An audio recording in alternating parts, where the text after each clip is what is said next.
Hello everybody, welcome to serious academy. আজকে আমরা অত্যন্ত গুরুত্বপূর্ণ একটা সার্কিট সলভ করব, যেটা তোমাদের আন্ডারস্ট্যান্ডিংকে অনেক বেশি ইমপ্রুভ করবে। সো এই প্রবলেমটা যখন আমি ফার্স্টে সলভ করছিলাম, ওইটা সলভ করার ফলে আমার অনেকগুলো কনসেপ্ট ক্লিয়ার হয়েছে। কারণ বেসিকলি যে প্রথমে আমাদের যে জিনিসটা বুঝতে হবে যে এই যে বর্তনীটা, এই বর্তনী বা যে সার্কিট, ওইটা কি মানে কোন রোধগুলো সমান্তরালে আছে আর কোনগুলো শ্রেণীতে আছে, ওইটা আইডেন্টিফাই করতে পারা অনেক বেশি ইম্পর্টেন্ট।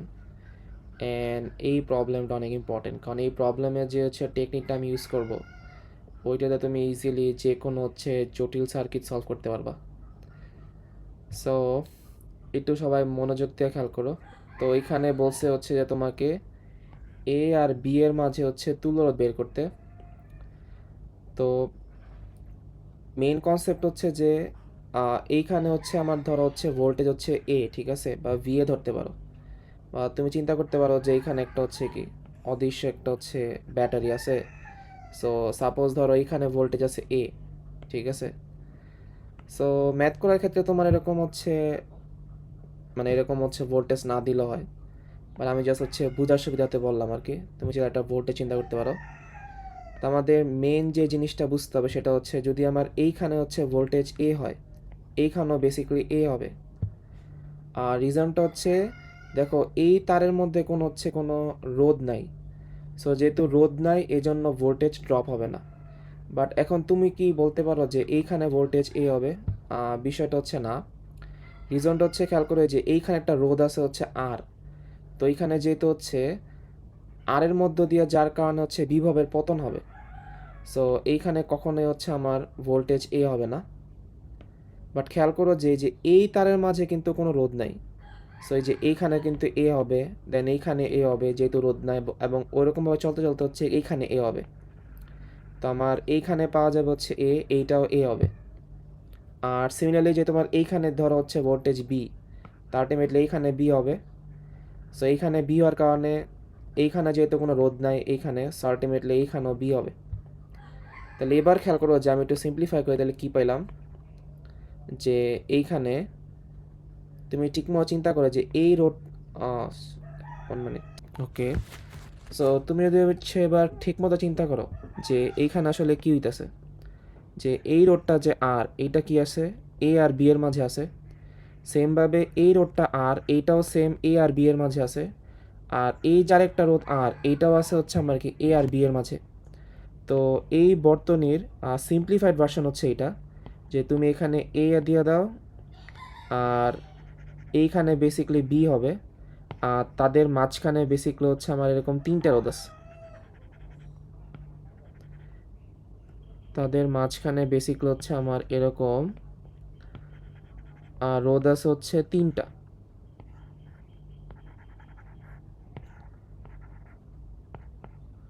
তো এইবার কিন্তু আমরা ইজিলি বুঝতে পারতেছি যে এখানে যে 3টা রোধ ছিল, এই 3টা রোধ কি সমান্তরালে ছিল।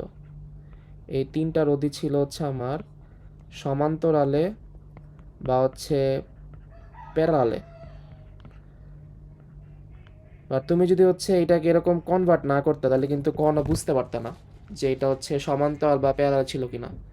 সেরকম এরকম যে পয়েন্ট পয়েন্ট ধরে কনভার্সন করাটা ইম্পর্টেন্ট। আর তাইলে আমার এখানে এ আর বি এর মাঝে তুল্যরোধ কত হবে? এ আর বি এর মাঝে তুল্যরোধ হবে R/3, এবং এটা তুমি এক লাইনে বলতে পারো যে এটা কি R/3 হবে। আর রিজনটা সিম্পল, তুমি চাইলে এরকম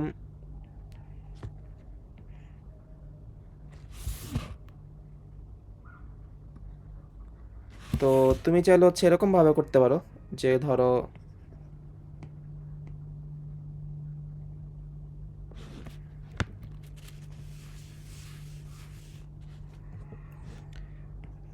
এখানে নর্মালি কি লেখা যায় যে 1/RAB মানে কি 1/R প্লাস 3টা ছিল 1/R plus 1/R।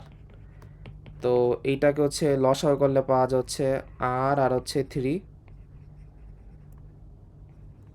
So then just উল্টা দিলে তুমি হচ্ছে এটাই পেবা। বাট এরকমভাবে করলে কিন্তু তোমার হচ্ছে এমসিকিউতে করলে কিন্তু টাইম ওয়েস্ট হবে, রাইট? সো এই জন্য হচ্ছে শর্টকাট জানা ইম্পর্টেন্ট। যেমন আমি হচ্ছে একবারেই বলছি যে R/3 হবে। সো এইখানে হচ্ছে আমার যে শর্টকাট, আমি একটু শর্টকাট লেখা দিই।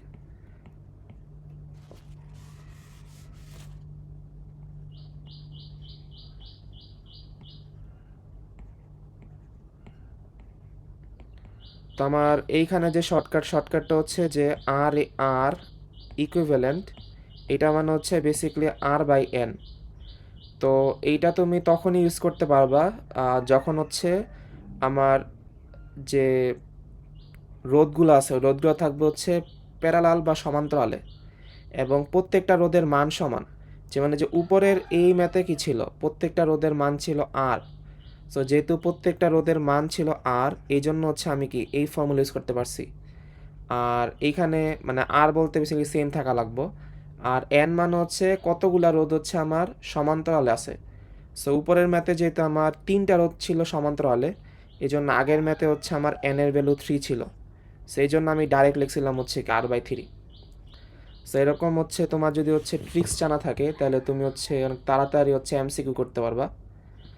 আর এই মেথডটা ইউজ করে তুমি দেখবো হচ্ছে আমরা সামনে আরও অনেক জটিল জটিল সার্কিট সলভ করব। আমার কেন জানি হচ্ছে এসএসসি লাইফে হচ্ছে এরকম সার্কিট সলভ করতে পছন্দই, তো কারণ এগুলো সলভ করা কিন্তু অনেক মজার প্লাস হচ্ছে ইন্টারেস্টিং।